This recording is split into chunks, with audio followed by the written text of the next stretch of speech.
Hello guys, welcome to my vlog. It's cooking time. Cook late. See all the fish. A big fish here. Fry this deep fry. My pan is here. Need to make sure that the oil is hot so that the fish will not stick in the pan.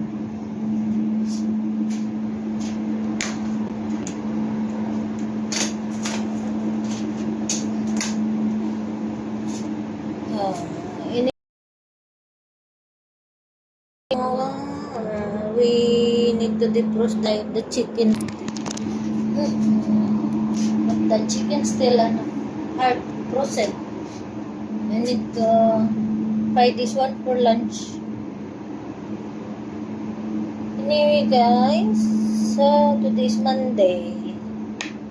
First day of office. The school is online because of what happened in UAE this time. There is war between Iran and the UAE and Arab country. You know how many missile and drones the Iran is bombing in other country like UAE, Arab country, around Arab country, Bahrain, Qatar, Saudi, Dubai, anywhere in the Arab country.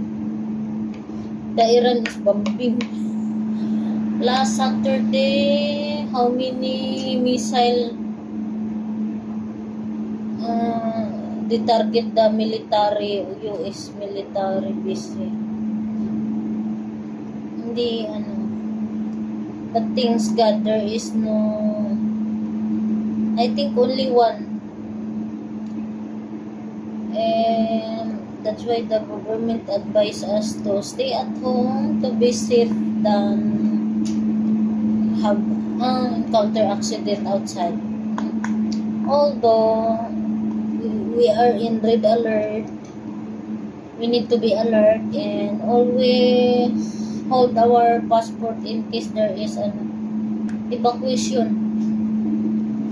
The important document should be in our hand, so that we need evacuate or carry the important document.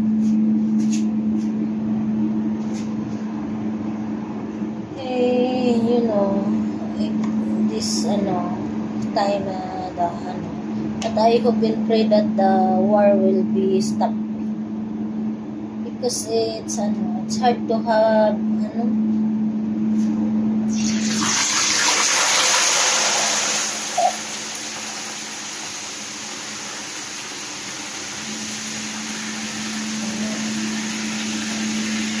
look at my fish fry. But my fish will not fit in the pan.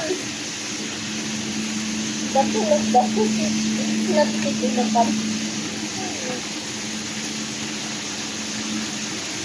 Anyway guys, to all who live in UAE and any Arab country, you have to take care of yourself, be alert, and avoid going outside to be safe. So that it's more safer inside the house than outside. Anyway, bye. I hope and pray that this war will be in soon, and all the people and all the country will be united. Bye guys.